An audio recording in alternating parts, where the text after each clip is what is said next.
નમસ્કાર, આપ જોઈ રહ્યા છો નેશન પ્લસ ન્યૂઝ. હું છું આપની સાથે વિભિક્ષા પરમાર. વડોદરાને સ્માર્ટ સિટી બનાવવાની વાતો વચ્ચે કોર્પોરેશનના પ્રી મોન્સૂન પ્લાનિંગ અને કામગીરીની પોલ ખોલતા દ્રશ્યો ફરી એકવાર સામે આવ્યા છે.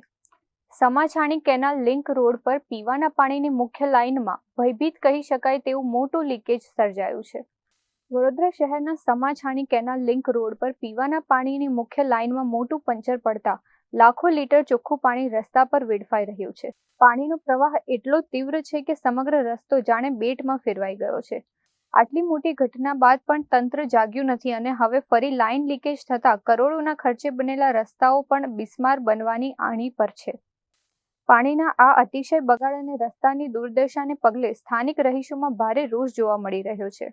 વારંવાર રજૂઆતો કરવા છતાં પણ અધિકારીઓના પેટનું પાણી ન હલતા આખરે કંટાળેલા સ્થાનિકોએ આ સમગ્ર ઘટનાનો વિડીયો સોશિયલ મીડિયા પર વાયરલ કર્યો છે. આવી નબળી કામગીરી કરનાર કોન્ટ્રાક્ટરો અને જવાબદાર અધિકારીઓ સામે તાત્કાલિક કડક પગલાં ભરવામાં આવે એવી સ્થાનિકો માંગ કરી રહ્યા છે.